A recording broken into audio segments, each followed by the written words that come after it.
Hi hello dears. അപ്പോൾ Independence Day കഴിഞ്ഞിട്ടുള്ള പിറ്റേ ദിവസത്തെ വ്ളോഗാണ് കേട്ടോ. അപ്പോൾ അവർ ഫ്ലവർ വൈസിൽ അങ്ങനെ എടുത്ത് എന്തോ പറയുന്നത് ആ കൊടി എടുത്ത് സെറ്റ് ചെയ്ത് വെച്ചിരിക്കുക, രണ്ടുപേരെയും കൊടി. അങ്ങനെ നമ്മൾ ചോറിട്ടു ഗൈസ്. ലഞ്ച് ബോക്സ് ആണേ. പിന്നീട് വെച്ചതെന്ന് വെച്ച് കഴിഞ്ഞാൽ ചമ്മന്തിയാണ്. മോനിക്ക് ചോറിൻ്റെ അകത്ത് തന്നെ ചമ്മന്തി വെക്കണം ഗൈസ്. അങ്ങനെ അത് വെച്ചു.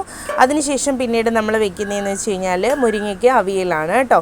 അവിയൽ ഇങ്ങനെ വെച്ചാൽ രണ്ടുപേരുടെയും വീഡിയോ മസ്റ്റായിട്ട് എടുത്തേ പറ്റുള്ളൂ ഗൈസ്. അങ്ങനെയാണ് ഇങ്ങനെ എടുത്ത് വെച്ച് ചെയ്യുന്നത്. അവനാണെങ്കിൽ വന്ന് നിൽക്കുകയാണ് നമ്മുടെ അടുത്ത്. അങ്ങനെ മുരിങ്ങയ്ക്ക് അവിയൽ വെച്ചു. പിന്നെ അതിനുശേഷം മുട്ടത്തോരനാണ് കേട്ടോ വെക്കുന്നത്. നല്ല മുട്ടത്തോരൻ, നമ്മൾ ഉള്ളിയും ഒക്കെ ഇട്ട കുരുമുളകും ഒക്കെ ഇട്ട് നല്ല മുട്ടത്തോരനാണ് ഗൈസ് വെക്കുന്നത്. മോക്ക് മുളകോട് കൂടിയാണ് വെക്കുന്നത്, മോന് മുളവില്ലാണ്ടാണ് വെക്കുന്നത്. കാര്യം മുളവങ്ങാണ് എടുത്ത് കടിച്ചാൽ തീർന്നു ഗൈസ്. അവിടെ പിന്നെ അലറക്കമായിരിക്കും സ്കൂളിൽ. അങ്ങനെ മുട്ടത്തോരനും മുരിങ്ങയ്ക്ക അവിയലും എല്ലാം എടുത്ത് വെച്ചിട്ട് പാത്രം നമ്മൾ അടയ്ക്കുകയാണ്. അപ്പോൾ മോന് ചമ്മന്തി വെച്ചു ഗൈസ്, മോക്ക് വെച്ചില്ല.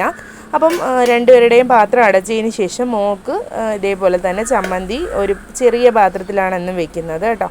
അതുപോലെ വെച്ചു ഗൈസ്. അതിനുശേഷം അടച്ചു.